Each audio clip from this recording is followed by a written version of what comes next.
बातमीपत्रात आपलं स्वागत। आता बातम्या पाहू विस्तारानं।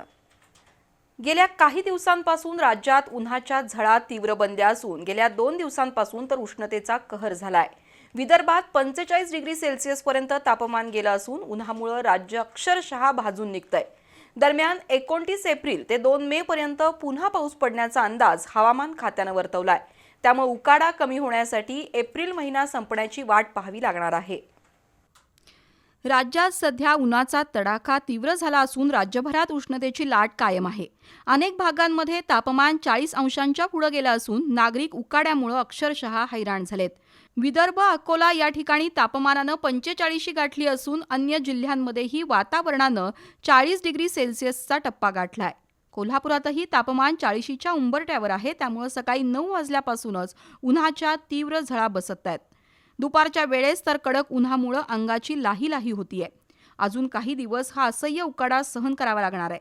त्यानंतर मे महिन्याच्या सुरुवातीला पावसाचा अंदाज हवामान खात्यानं वर्तवलाय। पुढील 24 तासांसाठी हवामान खात्यानं वर्तवलेल्या अंदाजानुसार कोकण विभागात उष्ण आणि दमट हवामानाचा जोर कायम राहणार आहे। ठाणे, मुंबई, रायगड आणि रत्नागिरी या जिल्ह्यांना पुढील 24 तासांसाठी येलो अलर्ट जारी करण्यात आलाय। या भागात कमाल तापमान 33 ते 38 अंश राहण्याची शक्यता असून उकाड्यामुळे नागरिकांना प्रचंड त्रास सहन करावा लागणार आहे। पावसाची शक्यता तुलनेनं कमी असली तरी दमट हवामानामुळे उकाडा वाढणार आहे। तर उत्तर महाराष्ट्रात कोरड्या हवामानाचा प्रभाव दिसून येणार आहे। या भागात कमाल तापमान 38 ते 42 अंशांदरम्यान राहील। काही ठिकाणी हलका वादळी पाऊस होण्याची शक्यता आहे। मध्य महाराष्ट्रात मात्र अवकाळी पावसाचं संकट कायम आहे। पुणे, सातारा, सांगली, कोल्हापूर आणि सोलापूर या जिल्ह्यांमध्ये वादळी पावसाचा अंदाज वर्तवण्यात आलाय। विशेषतः सांगली आणि सोलापूर जिल्ह्यांना येलो अलर्ट देण्यात आलाय। या भागात विजांच्या कडकडाटासह जोरदार वारे वाहण्याची शक्यता आहे। तापमान 38 ते 42 अंशांदरम्यान राहणार आहे, तर मराठवाड्यात तापमान 40 ते 43 अंशांदरम्यान राहण्याचा अंदाज आहे।